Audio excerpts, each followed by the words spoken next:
Good morning students. आज हम engineering mechanics में chapter 5 simple lifting machines start करेंगे। तो सिंपल लिफ्टिंग मशीन्स के अंदर पहले हम कुछ रिलेटेड टर्म्स पढ़ेंगे।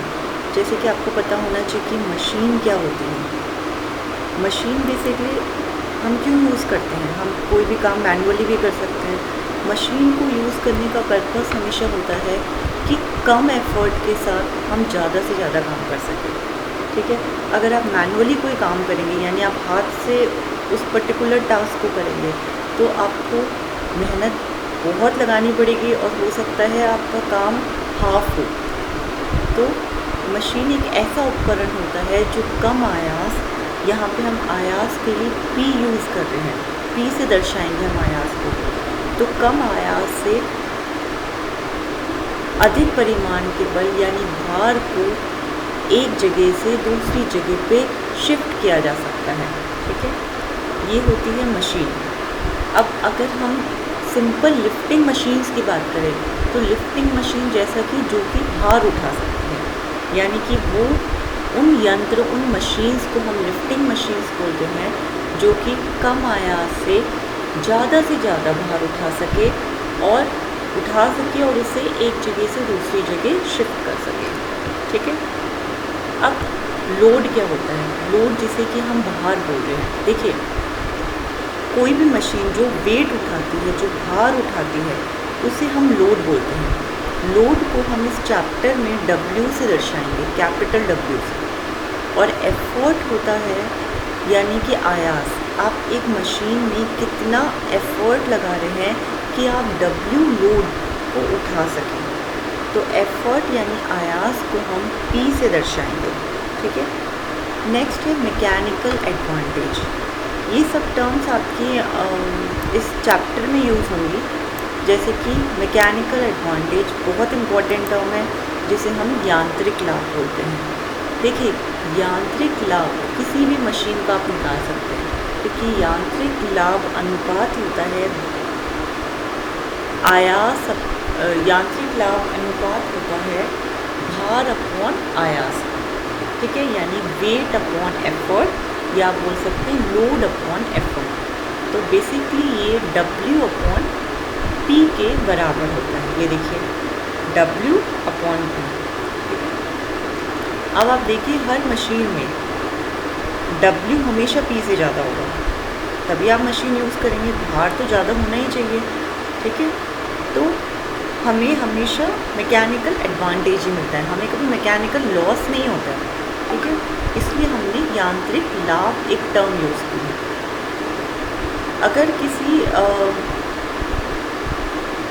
अगर सपोज कीजिए कोई ऐसी मशीन है जिसमें W का मैग्नीट्यूड यानी परिमाण P से अधिक नहीं हो यानी कम हो, तो उस केस में हमें मैकेनिकल लॉस होता है यानी मैकेनिकल हानि मिलती है। ठीक है, यानी MA का जो रेशियो होता है यानी मैकेनिकल एडवांटेज का जो रेशियो है वो 1 से कम आता है, पर ये एक्चुअली 1 से ज़्यादा होना चाहिए। ठीक है, हम यांत्रिक लाभ को एक और टर्म बोलते हैं जिसे हम बोलते हैं फोर्स रेशियो यानी बल अनुपात। तो या अगर आपको क्वेश्चन में पूछा जाए कि व्हाट इज़ फोर्स रेशियो, तो आपको कन्फ्यूजन बिल्कुल भी नहीं कंफ्यूज होना चाहिए कि because force ratio is also known as mechanical advantage and vice versa. तो यांत्रिक लाभ बहुत इम्पॉर्टेंट टर्म है। अगेन, ये एक अनुपात होता है वेट अपॉन एफर्ट का। नेक्स्ट जो टर्म है वो हमारी है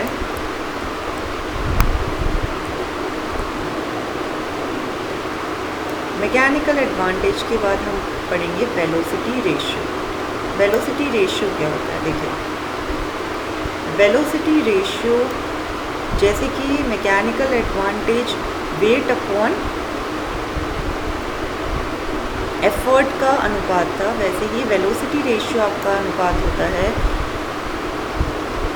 विस्थापन का यानी डिस्प्लेसमेंट का। अब कौन सा डिस्प्लेसमेंट? जब भी हम मशीन के द्वारा कोई भार उठाते हैं, ठीक है, तो उस समय हम आयास के द्वारा एक दूरी तय करते हैं, जैसे कि हम एफर्ट भी लगाएंगे। सपोज़ कीजिए किसी मशीन का कोई हैंडल है, तो आपने उस हैंडल को मूव किया, तो कुछ डिस्टेंस से मूव किया, तो वो हो गया आयास का विस्थापन। और भार ने जो लोड, आपने कोई ज़मीन पे रखे भार को, सपोज़ कीजिए 10 टन के भार को उठाया, तो ज़मीन से आपने उसे सपोज़ कीजिए 10 सेंटीमीटर उठाया, यानी कि भार का विस्थापन कितना हो गया, 10 सेंटीमीटर। तो वेलोसिटी रेशियो विस्थापन का रेशियो होता है। कौन से विस्थापन का? आयास का विस्थापन, जिसे आप कैपिटल डी से दर्शाएंगे, और भार का विस्थापन जिसे हम स्मॉल डी से दर्शाएंगे। ठीक है। और विस्थापन को हम वी आर, यानी वेलोसिटी रेशियो को हम वी आर से दर्शाते हैं। ये एक कांस्टेंट टर्म होती है, मतलब इसकी वैल्यू चेंज नहीं होती किसी पर्टिकुलर मशीन की। अगर आपने एक पर्टिकुलर मशीन की वी आर निकाल दिया, तो आप उसमें लोड और एफर्ट कुछ भी करते रहिए, बट ये फिक्स रहेगी। ठीक है। नेक्स्ट है इनपुट वर्क क्या होता है। अब देखिए, इनपुट वर्क तो आप बहुत इजीली देख सकते हैं। इनपुट वर्क क्या होता है? इनपुट वर्क होता है कि हमने उस मशीन पे कितना काम किया है, यानी आपने एफर्ट लगाया और डी डिस्टेंस से वो मूव किया, यानी आयास मल्टीप्लाई बाय आयास का विस्थापन, P मल्टीप्लाई बाय डी। और आउटपुट वर्क क्या होता है कि आपको उस मशीन से कितना काम मिला है। तो काम क्या मिला है कि आपने भार को उठाया है, यानी W multiply by small D, भार मल्टीप्लाई बाय भार का विस्थापन। ठीक है। अब एफिशिएंसी अगर हमें निकालनी किसी मशीन की, यानी दक्षता, तो आप कैसे निकालेंगे? दक्षता को पहली बात हम ईटा से दर्शाते हैं। ये जो सिंबल है इसे हम बोलते हैं eta. Eta is equal to output work upon input work, यानी जो कार्य मशीन पर किया गया है वो आउटपुट हो गया, जैसे भार को उठाना, और इनपुट वर्क यानी आयास का लगाना मशीन पे। ठीक है। यानी हैंडल को मूव करना, ये हो गया इनपुट वर्क। अब मशीन की दक्षता 100% के बराबर या उससे कम ही होगी। ठीक है। मशीन की दक्षता, और जनरली जो प्रैक्टिकली देखा जाए, मशीन की दक्षता हमेशा 100% से कम होगी। क्लियर? नेक्स्ट है, अब हम मैकेनिकल एडवांटेज, वेलोसिटी रेशियो और एफिशिएंसी के बीच में रिलेशन निकालेंगे। तो इनके बीच में रिलेशन निकालने के लिए हमारे पास है, ये देखिए, एक सेकेंड,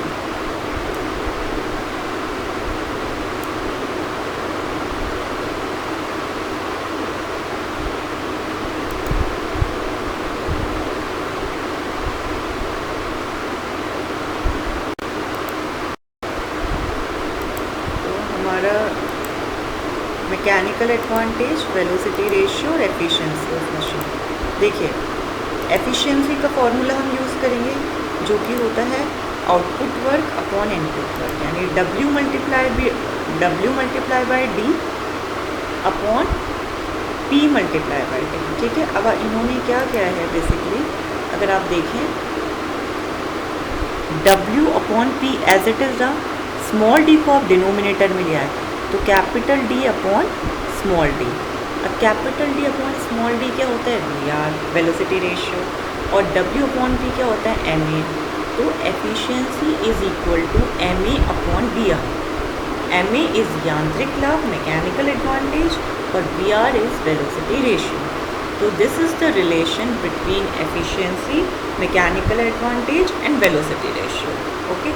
तो जब भी न्यूमेरिकल में अगर हमें कोई भी दो चीज़ें दे रखी है, तो हम थर्ड चीज़ फाइंड कर सकते हैं। ये बहुत इंपॉर्टेंट फॉर्मूला है जो आप याद रखेंगे। नेक्स्ट है आइडल मशीन। अब आइडल मशीन यानी आदर्श मशीन किसे कहते हैं? देखिए, आदर्श मशीन की दो कंडीशन होती हैं। आइडल मशीन या आदर्श मशीन वह मशीन होती है जिसकी दक्षता 100% होती है, यानी 100% जिसकी दक्षता होती है। ओके, उसे हम बोलते हैं आइडल मशीन। आइडल मशीन की पहली कंडीशन है कि उसकी दक्षता 100% होनी चाहिए, यानी एफिशिएंसी। सेकंड कंडीशन है उसमें हम जितना इनपुट दे रहे हैं उतना ही आउटपुट मिलना चाहिए, तभी होगा 100% दक्षता। ठीक है। थर्ड है MAVR के बराबर होना चाहिए, अपने आप हो जाएगा। अगर एफिशिएंसी 1 है तो efficiency is equal to MA/VR, तो MA is equal to VR। ठीक है।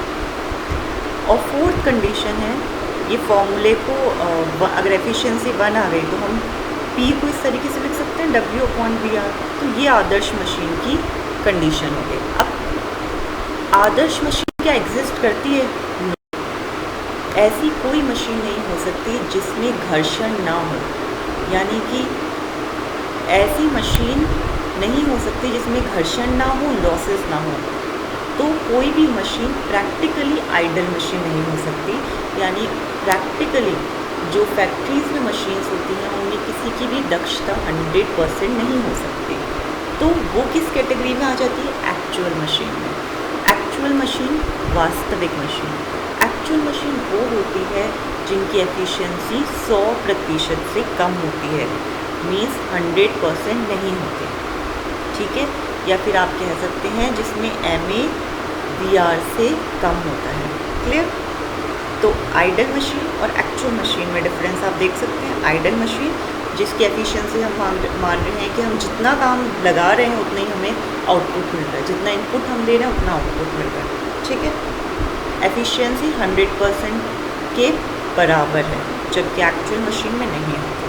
क्योंकि देखिए, अगर आप देखें कोई भी मशीन में चेन्स होती हैं, व्हील होती हैं, और घर्षण कब उत्पन्न होता है? घर्षण तब उत्पन्न होता है जब जो दो सरफेस एक दूसरे को टच करती हैं। तो जब भी चेन, व्हील एक दूसरे को टच करेंगे तो उसमें घर्षण होगा, और ऐसी कोई मशीन नहीं हो सकती जिसमें दो सरफेस एक दूसरे को टच ना करें। तो बेसिकली घर्षण तो होगा ही होगा। इसलिए प्रैक्टिकली हम बोल रहे हैं कि ऐसी मशीन नहीं हो सकती जिसका 100% एफिशिएंसी हो। तो ये थियोरेटिकली एग्जिस्ट करती है आइडल मशीन, बट प्रैक्टिकली नहीं करती। प्रैक्टिकली सारी मशीन्स कौन सी है? एक्चुअल मशीन्स, जिनकी दक्षता 100% से कम होती है और जिसमें MAVR के बराबर नहीं होता, जनरली MAVR से कम होता है। ठीक है। तो अगर आपको कोई मशीन आइडल दे रखी है तो आप ये सारी कंडीशंस को सपोज कर लेंगे। ठीक है।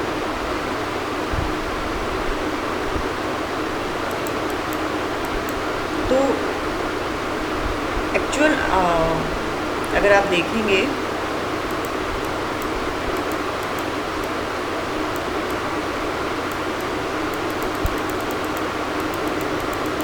आइडल मशीन हमने कवर कर लिया, एक्चुअल मशीन कवर कर लिया। नेक्स्ट जो है हमारा वो हम देखेंगे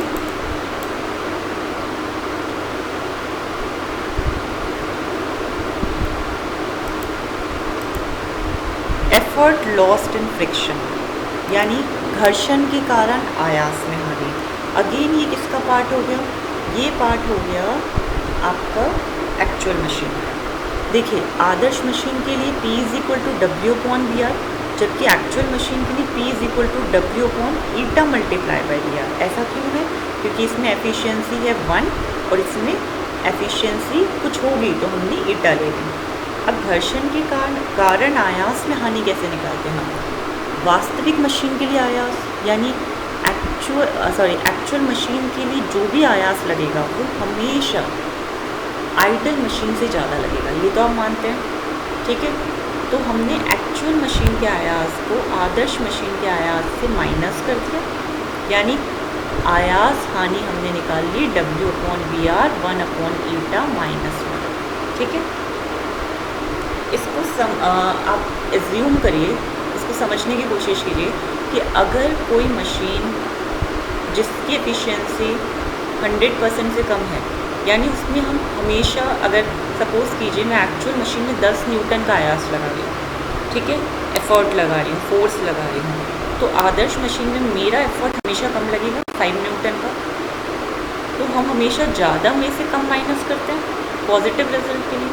तो आयास में हानि कितनी हुई? 10 - 5, यानी 5 न्यूटन हो गया घर्षण के कारण आयास में हानि, यानी 5 न्यूटन बल मुझे वर्चुअल मशीन में, वास्तविक मशीन में 5 न्यूटन बल ज़्यादा लगाना पड़ा क्योंकि उसमें घर्षण था। क्लियर? तो ये हो गई आयास हानि। तो आयास हानि जो कि आपके न्यूमेरिकल्स में बहुत बार हम ये क्वेश्चन करेंगे कि find effort lost in friction, यानी घर्षण के कारण आयास में हानि निकालें, तो आप उसके लिए सीधे ये फार्मूला यूज़ करेंगे। तो this is again a very important formula, W/VR 1/η-1। Next है लॉ ऑफ मशीन। देखिए लॉ ऑफ मशीन क्या है, यानी यंत्र का नियम। This is again very important topic. Law of machine, अगर हम किसी भी मशीन में किसी भी भार को उठाने के लिए लगाए गए आयास का मान, हमेशा आप ये मानिए कि हम हर मशीन के अंदर P और W में कोई रिलेशन होना चाहिए बेसिकली, ठीक है। तो P और W के अंदर जो रिलेशन है, यानी आयास और भार के अंदर जो रिलेशन है, वो हमें यंत्र का नियम देता है, यानी लॉ ऑफ मशीन देता है, ठीक है। वो क्या रिलेशन है? P = mW + C, ठीक है। अब अगर आप यहाँ पे देखें, W भार है, P आयास है, M और C फिक्स्ड अचर गुणांक है, यानी कांस्टेंट है, यानी एक पर्टिकुलर मशीन के लिए अगर आप लोड चेंज करते जा रहे हैं कोई फ़र्क नहीं पड़ता, M और C एक मशीन के लिए एक ही होंगे, ठीक है। जैसे सपोज़ कीजिए कि लिफ्टिंग मशीन है, लिफ्टिंग मशीन 1, उसके लिए M की वैल्यू है 10, C की वैल्यू है 20, तो वो उस मशीन के लिए फिक्स रहेगी। बट जैसे ही मशीन चेंज होगी M और C की वैल्यू चेंज हो जाएगी। तो M और C फिक्स्ड कांस्टेंट है, फिक्स्ड अचर गुणांक है। अब इस अगर आप डायग्राम में देखें, M = tan θ, C is the machine with घर्षण, यानी primary friction of the machine. ये देखिए P = mW + C, ये वास्तविक मशीन के लिए है। और आदर्श मशीन में क्योंकि हम घर्षण ही नहीं मानते, यानी C 0 हो गया, ठीक है। आदर्श मशीन में हम मानते हैं देयर इज़ नो फ्रिक्शन, किसी भी तरह का घर्षण नहीं है, इसलिए आदर्श मशीन की दक्षता 100% है। तो इसका ग्राफ देखिए आप, यहाँ से स्टार्ट हो रहा है। तो P = m0W, और वास्तविक मशीन में प्रारंभिक घर्षण होगा, यानी C होगा, तो P = mW + C, ठीक है। तो C है प्रारंभिक घर्षण। क्लियर? तो ये बहुत ही अच्छा लॉ है मशीन का, जो आपको क्लियर होना चाहिए कि P = mW + C। तो इसमें मेन जो पॉइंट था वो यही था कि आदर्श मशीन के लिए C 0 होता है। ओके, नेक्स्ट है मैक्सिमम मैकेनिकल एडवांटेज। देखिए मैक्सिमम मैकेनिकल एडवांटेज निकालने के लिए आपको हम क्या करेंगे, मैकेनिकल एडवांटेज का हमने फॉर्मूला लिखा W/P, ठीक है। P की जगह हमने लॉ ऑफ मशीन डाल दिया विच इज़ mW + C। अब आप इसमें अगर mW + C ले लें, अब अगर आप W को नीचे लेके आएँ तो W से W कैंसिल हो गया और C/W आ गया, यानी आप W डिनोमिनेटर में लेके आएंगे तो ऊपर 1 बचेगा, m + C ब्रैकेट में C/W। अब अगर हमें मैकेनिकल एडवांटेज मैक्सिमम चाहिए तो उसके लिए हमें क्या करना पड़ेगा, मैकेनिकल एडवांटेज मैक्सिमम करने के लिए हमें C/W की वैल्यू ऑलमोस्ट 0 करनी पड़ेगी, ठीक है। यानी कि ज़्यादा से ज़्यादा भार उठाएगा तभी तो वो वाली मशीन सबसे बेस्ट यांत्रिक लाभ देगी, सबसे मैक्सिमम यांत्रिक लाभ देगी। तो W की वैल्यू जैसे जैसे बढ़ती जाएगी C/W की वैल्यू 0 की तरफ जाएगी। क्लियर? तो जब C/W की वैल्यू 0 की तरफ जाएगी तो अधिकतम यांत्रिक लाभ MA मैक्सिमम हो जाएगा 1/m। क्लियर? तो this is our maximum mechanical advantage which is equal to 1/m। Next है मैक्सिमम एफिशिएंसी। मैक्सिमम एफिशिएंसी निकालने के लिए हम क्या करेंगे, देखिए मैक्सिमम एफिशिएंसी निकालने के लिए हम मैक्सिमम मैकेनिकल एडवांटेज लेंगे। तो मैक्सिमम मैकेनिकल एडवांटेज अब आपका क्या है, 1/m डिवाइडेड बाय VR, ठीक है, यानी 1/m VR, ये आपका अधिकतम दक्षता का फॉर्मूला है। क्लियर? एफिशिएंसी मैक्सिमम करने के लिए हम अधिकतम यांत्रिक लाभ लेंगे, क्योंकि VR तो एक कांस्टेंट वैल्यू है, वो मैक्सिमम मिनिमम नहीं होती।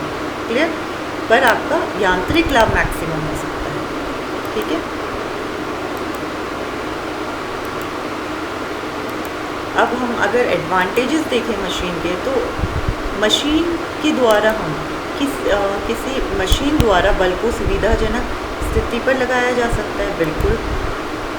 कम आयास से अधिक भार उठा सकते हैं। यस, हमेशा मशीन, जैसा कि मैंने स्टार्टिंग में आपको बताया था कि कम से कम आयास लगा के हम ज़्यादा से ज़्यादा भार उठा सकते हैं। मशीन का संचालन मानव या पशु के अलावा किसी अन्य प्रकार की ऊर्जा द्वारा भी किया जा सकता है। यानी देखिए, मशीन का एडवांटेज ये है कि आपको ज़रूरी नहीं है आप एनिमल्स को यूज़ करें। तो मशीन जब यूज़ होती है तो एनिमल्स की नीड नहीं होती, यानी हम एनिमल्स पे लोड नहीं डालते हैं। तो ये एक मशीन का एडवांटेज है। ठीक है,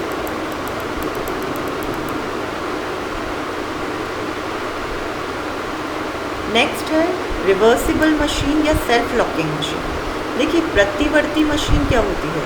प्रतिवर्ती मशीन वो होती है जिसकी दक्षता हमेशा 50% से अधिक होती है, यानी 50% से ज़्यादा होती है। अगर आपको कोई भी मशीन चेक करनी है कि ये रिवर्सिबल मशीन है या नहीं है, तो आप उसकी दक्षता निकालेंगे, और अगर वो 50% से ज़्यादा आती है तो आप कह सकते हैं कि वो प्रतिवर्ती मशीन है। ऐसी मशीन जो कि आयास के हटाने पर भार के प्रभाव से विपरीत दिशा में कार्य कर सकती है, अर्थात उल्टी दिशा में चल सकती है, उसे हम विपरीत दिशा या प्रतिवर्ती मशीन कहते हैं। ठीक है, तो अगर आपसे किसी भी न्यूमेरिकल में पूछा जाता है कि find whether this is reversible machine और नॉट, तो आप उसकी एफिशिएंसी निकालेंगे और देखेंगे कि उसकी दक्षता 100% है या नहीं है। ओके, तो ये हमारा थ्योरी पार्ट कंप्लीट होता है सिंपल लिफ्टिंग मशीन्स का। Thank you.